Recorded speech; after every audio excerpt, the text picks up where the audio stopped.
Demon slayer Hashira training का arc finally start हो चुका है, जो कि वैसे तो सिर्फ एक मूवी या फिर ज्यादा से ज्यादा 3 या 4 एपिसोड में एंड हो जाना चाहिए था, पर यू फुटबॉल के कुछ और ही प्लान थे। उन्होंने डिसाइड किया कि वो हम लोगों को टोटल 8 एपिसोड शो करेंगे हाशिरा ट्रेनिंग आर्क के, जिसमें ज्यादातर एनीमे ओनली सीन्स होने वाले हैं। इसलिए मैंने डिसाइड किया कि मैं हाशिरा ट्रेनिंग आर्क के हर एक एपिसोड को अब से कवर करूंगा, जिसके वैसे तो ऑलरेडी 5 एपिसोड रिलीज हो चुके हैं, जिन्हें मैं अपने एग्जाम के चलते कवर नहीं कर पाया, लेकिन अब मैं इन्हें फाइनली कवर कर सकता हूँ। इस वीडियो के अंदर मैं अब तक 5 एपिसोड में जितनी भी चीजें शो की है उन चीजों को इस वीडियो में कवर करूंगा, ताकि तुम लोगों को ये चीजें काफी अच्छे तरीके से समझ आ सके। ये आर्क बिगिन होती है हमारे तांजीरो के अपर मून 4 को हराने के बाद, नेजुको को सन को कॉन्कर करने के बाद, मित्सुरी के बाथिंग सीन को एंजॉय करने के बाद अपने रिकवरी फेस है, जहाँ पे हम तांजीरो को देख पाते हैं जो कि अपनी इंजरी से रिकवर हो रहा है। वो इस टाइम पे गोटो से बात कर रहा है टुवर्ड्स स्मिथ विलेज के बारे में, उन चीजों के बारे में जो कि आगे होने वाली है। इस कन्वर्सेशन में हमें पता चलता है कि जेनित्सु भी यहीं पे, जो कि नेजुको को बोलता देख पूरी तरह से हैरान हो जाता है, और वहीं पे नेजुको जेनित्सु से बोलती है welcome back Inosuke. Well I think अभी इनुस्के किसी को तो जल्दी ही पेलने वाला है। यहाँ पे सीन स्विच होता है जहाँ पे हम हाशिरा की मीटिंग देख पाते हैं, जिसे लेडी अमा ने होल्ड कर रही है इन प्लेस ऑफ उबायाशी, क्योंकि उनकी तबियत अब कुछ ज्यादा ही खराब हो चुकी है, जिसके चलते वो इस मीटिंग को अटेंड नहीं कर पाएंगे। इस मीटिंग के अंदर लेडी अमा ने 2 चीजों के बारे में बात करती है। पहला तो नेजुको के सन को कॉन्कर करने पे, and second demon slayer mark के बारे में। अमा ने बताती है क्योंकि नेजुको ने अब सन को कॉन्कर कर रहा है तो मुजान अब जल्दी एक लार्ज अटैक करेगा, ताकि वो नेजुको को किडनैप कर सके एंड उसे खा सके, जिससे कि वो दिन में भी बाहर निकल पाएगा। अगर ऐसा होता है तो ये ह्यूमैनिटी का अंत होगा। ऐसा ना हो पाए इसलिए सभी आश्रयास को और भी स्ट्रॉन्ग बनना होगा, और ये होगा डीमन स्लेयर मार्क को अनलॉक करके, जो कि सिर्फ अब तक तांजीरो, तोकितो और मित्सुरी ही अनलॉक कर पाए हैं। और जब मित्सुरी से पूछा जाता है कि उसने अपने मार्क को कैसे अनलॉक किया, तो जो वो बात बोलती है वो घंटा किसी को समझ में आती है। तब हमें याद आता है कि ये और तांजीरो दोनों एक ही ब्रेन सेल शेयर करते हैं, लेकिन तोकितो प्रॉपर्ली एक्सप्लेन करता है कि आखिर किन कंडीशन में वो अपने मार्क को अनलॉक कर पाया। कि उस टाइम पे वो पॉइजनस था, वो बिल्कुल भी मूव नहीं कर पा रहा था, और तभी उसे अपनी पास्ट की कुछ सैड मेमोरीज याद आती हैं, एंड इसके साथ उसकी हार्ट बीट पे ऑलमोस्ट 200 के ऊपर थी, एंड उसका बॉडी टेम्परेचर भी 39 डिग्री के ऊपर था, जिसके चलते वो अपने मार्क को अनलॉक कर पाया। ये बात सुनते ही सानामी कहता है कि ये तो काफी सिंपल चीज है, क्योंकि हर हाशिरा अपनी लाइफ में एक बार इन सभी चीजों के फेस से गुजर चुका है, तो फिर ये चीज इनफ नहीं होगी उनके मार्क को अनलॉक करने के लिए। ये मीटिंग एंड हो जाती है, पर सभी हाशिरा अपनी मीटिंग करते हैं रिगार्डिंग कि वो अपने मार्क को कैसे अनलॉक करेंगे। पर हमारे डिप्रेस हाशिरा को इस मीटिंग से बिल्कुल भी फर्क नहीं पड़ता, और वो यहाँ से चला जाता है। पर ग्योमी को फर्क पड़ता है, वो सभी को सजेस्ट करता है हाशिरा ट्रेनिंग। दूसरी ओर हम देखते हैं कि तांजीरो को उसकी न्यू स्वॉर्ड मिल चुकी है, इस पे रेंगोकू की स्वॉर्ड का हेड अटैच है, एंड तभी वहाँ पे इनुस्के आ जाता है, वो भी खिड़की तोड़ के, और वो तांजीरो को बताता है कि इन सब की सुपर आर्ट ट्रेनिंग स्टार्ट होने वाली, जो कि ऑब्वियसली हाशिरा ट्रेनिंग है, जिसके अंदर सभी हाशिरा अपने से लोअर रैंक मेंबर्स को ट्रेन करेंगे, क्योंकि हम जानते हैं कि हाशिरा के पास बिल्कुल भी टाइम नहीं होता है अपने टाइट शेड्यूल और हार्ड मिशन के चलते कि वो दूसरों को ट्रेन कर सके। पर क्योंकि जल्दी एक ऑल आउट वॉर होने वाली है, इसलिए इंपॉर्टेंट है कि वो अपने अलावा बाकी सबको भी ट्रेन करे। इस ट्रेनिंग के अंदर सभी हाशिरा एक स्पेसिफिक ट्रेनिंग देंगे, जिससे कि सभी मेंबर्स एक एक करके स्ट्रॉन्ग बन सके। लेकिन इस ट्रेनिंग के अंदर शिनोबु और ग्यू पार्टिसिपेट नहीं कर रहे हैं। शिनोबु का कोई और रीजन हो सकता है, पर ग्यू इस ट्रेनिंग में इसलिए नहीं है क्योंकि वो अपने आप को हाशिरा कंसीडर नहीं करता है। एंड जैसे ही तांजीरो को ये बात पता चलती है कि ग्यू इस ट्रेनिंग का पार्ट नहीं है, तभी उसे ओयाकाता सामा की तरफ से एक लेटर मिलता है, जिसमें तांजीरो से रिक्वेस्ट की गई है कि वो ग्यू के पास जाके उसे मनाए, ताकि वो इस ट्रेनिंग में पार्ट ले, because we are almost in end game, and ये इंपॉर्टेंट है कि सभी साथ मिलकर काम करें। मास्टर काकाया बताते हैं कि ग्यू यूजुअली अकेला ही रहता है, वो दूसरों से भी ज्यादा इंटरेक्ट नहीं करता है। तांजीरो को ये लेटर मिलते ही वो ग्यू के पास जाता है उसे मनाने के लिए, पर Giyu is actually angry with Tanjiro, क्योंकि वो वाटर ब्रीथिंग टेक्निक की प्रॉपर्ली प्रैक्टिस नहीं कर रहा है। और इस टाइम पे तांजीरो ग्यू को मनाने के लिए आया है, तो तांजीरो दिन रात सोते जागते उठते बैठते खाते पीते नहाते हुए ग्यू के साथ रहता है, जिसे देख के मुझे बड़ा मजा आता है। एंड 4 दिन तक तांजीरो के क्यूट से टॉर्चर को सहने के बाद ग्यू फाइनली अपने पास्ट के बारे में बताता है कि उसने फाइनल एग्जाम को कभी क्लियर ही नहीं किया, बल्कि उसके फ्रेंड साबितो ने एग्जाम की शुरुआत से ही सिंगल हैंडेडली लगभग सभी डीमंस को मार दिया था। एंड एग्जाम की शुरुआत में ही ग्यू अपने पहले डीमन एनकाउंटर के दौरान घायल हो जाता है, और साबितो उसकी जान बचाता है। पहले वही बंदा है जिसकी स्पिरिट हम सीजन 1 में देखते हैं, लेकिन वो खुद ही एक डीमन के हाथों मार जाता है। एंड ग्यू अपनी चोट के कारण बेहोश हो जाता है, एंड जब उसे होश आता है तो उसे पता चलता है कि उसने फाइनल एग्जाम को क्लियर कर लिया। और ग्यू ये बात समझ जाता है कि उसने अकेले नहीं किया, बल्कि साबितो के कारण वो इस एग्जाम को क्लियर कर पाया। एंड इस सब के कारण ग्यू अपने आप को वोटर हाशिरा कंसीडर नहीं करता है। पहले तांजीरो ये सुन के काफी सैड फील करता है, क्योंकि वो खुद भी ये सेम सिचुएशन फेस कर चुका है, जब रेंगोकू खुद की जान खतरे में डाल देते हैं उस जैसे नॉर्मल डीमन स्लेयर को बचाने में। एंड उसने भी ये सोचा था कि अच्छा होता कि उसकी जगह रेंगोकू अलाइव होता, पर थोड़ा सोचने के बाद तांजीरो कहता है कि जो चीज साबितो ने तुम पे इंटरेस्टेड की थी, क्या वो चीज तुम दोनों को अभी तक एक दूसरे से जोड़े हुए नहीं है। जिसे सुन के फाइनली हमारा डिप्रेस हाशिरा होश में आता है, एंड उसे साबितो की बात याद आती है जब ग्यू साबितो को बोलता है कि अच्छा होता कि उसकी सिस्टर की जगह वो डीमन के हाथों मारा जाता, जिस पे साबितो गुस्सा होकर बोलता है कि तुम अपनी सिस्टर की दी हुई प्रीशियस लाइफ की इंसल्ट कर रहे हो, ये सब बोल के। जिससे हमें पता चलता है कि मैरिज के एक दिन पहले ग्यू की सिस्टर ग्यू को बचाते हुए एक डीमन के हाथों मारी जाती है। ये सब चीजें ग्यू को याद आने के बाद वो फाइनली डिसाइड करता है कि वो हाशिरा ट्रेनिंग में पार्ट लेगा। दूसरी ओर हम शिनोबु और कानो को देखते हैं, जो कि शिनोबु से रिक्वेस्ट करती है उसे ट्रेन करने के लिए, जिसपे शिनोबु काफी ज्यादा खुश होती है, और वो उसे बताती है कि वो इस हाशिरा ट्रेनिंग का पार्ट नहीं है, जिसके चलते वो कानो को ट्रेन नहीं कर पाएगी। पर वो उसे उस डीमन को मारने का तरीका एक्सप्लेन करती है जिसने शिनोबु की सिस्टर को मारा था। अरे वही अपने लड़कियों का ख्याल रखने वाला डीमन लॉर्ड डोमा। यहाँ पे हमारा सीन स्विच होता है, जहाँ पे हम लेडी तमायो और काकाया के क्रो के बीच कन्वर्सेशन दिखाई जाती है, जहाँ पे हमें पता चलता है कि काकाया चाहते हैं कि लेडी तमायो डीमन स्लेयर के हेडक्वार्टर में आए और उनकी मदद करे म्यूजान को हराने में। ये तो हो गई मांगा बाकी बात अब ओरिजिनल सीन्स की बात करें तो हम एपिसोड की शुरुआत में सानामी और ओबनाई को देख पाते हैं, जो कि एक डीमन को मारने के लिए गए हुए हैं, जो कि पास के गांव से लड़कियों को किडनैप कर रहा है। यहाँ पे हम लोग फर्स्ट टाइम सानामी और ओबनाई की ब्रीथिंग से टेक्निक को देख पाते हैं, जो कि काफी ज्यादा अमेजिंग वे में एनिमेट की गई है। एंड इसके साथ हमारे दोनों Hashira first time infinity castle को भी एनकाउंटर करते हैं। इसके बाद हाशिरा ट्रेनिंग प्रॉपर्ली स्टार्ट हो चुकी है, जहाँ पे सबसे पहले 3 बीवियों का पति हमारा फ्लैशी हाशिरा उजोई सबको बेसिक स्टेमिना ट्रेनिंग देगा, जिसे तांजीरो 10 दिन के अंदर कंप्लीट कर लेता है। वैसे मंगा के अंदर हमें ये ट्रेनिंग सिर्फ एक ही पेज में कंप्लीटली शो की गई है, पर एनीमे के अंदर हम देख पाते हैं कि उजोई कैसे सबको प्रॉपर्ली ट्रेन कर रहा है। एंड में उजोई सभी मेंबर्स के साथ फाइट भी करता है, जहाँ पे तांजीरो उजोई को काफी अच्छी टक्कर देता है, जिसे देख के उजोई काफी ज्यादा खुश होता है। इसके बाद तांजीरो नेक्स्ट हाशिरा ट्रेनिंग पे जाता है, जहाँ पे टोकिटो सबको क्विक मूवमेंट ट्रेनिंग देता है, जिसे तांजीरो 5 दिन के अंदर कंप्लीट कर लेता है। एंड ये ट्रेनिंग भी मंगा के अंदर सिर्फ एक पेज में ही एंड हो जाती है। पर आगे एनीमे के अंदर हमें काफी सारे एक्स्ट्रा सीन देखने को मिलते हैं, जहाँ टोकिटो तांजीरो से काफी ज्यादा प्यार से बिहेव करता है, पर वहीं पे दूसरे मेंबर से काफी ब्रूटली बिहेव करता है। एंड इसके साथ हम लोग टोकिटो वर्सेस सानामी और ओबनाई की बैटल भी देखते हैं। इसके बाद तांजीरो नेक्स्ट हाशिरा ट्रेनिंग पे जाता है, जहाँ पे मित्सुरी सबको फ्लेक्सिबल ट्रेनिंग देती है। एंड इस ट्रेनिंग से पहले मित्सुरी तांजीरो को अपने हाथों से पैनकेक खिलाती है, एंड उसके साथ उसके हाथ पकड़ के उसे ट्रेनिंग भी देती है। बताओ भाई ये कैसी ट्रेनिंग हुई, मुझे भी करनी है ट्रेनिंग, मुझे भी पकड़नी है मित्सुरी के दोनों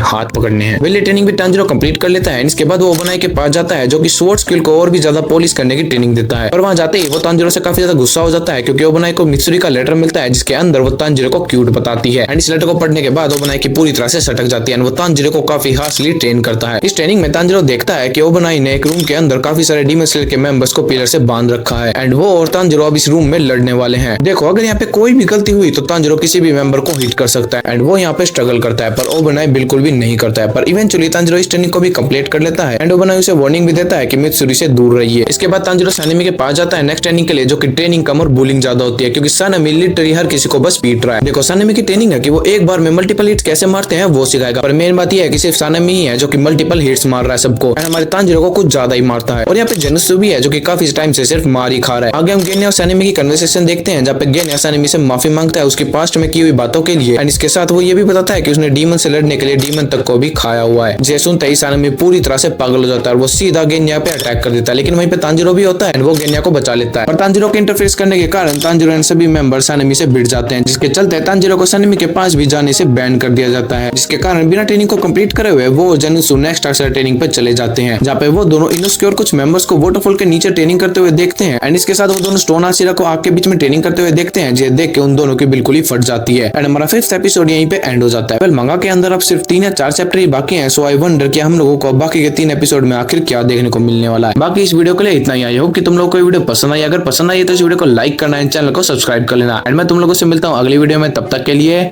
सायोनारा।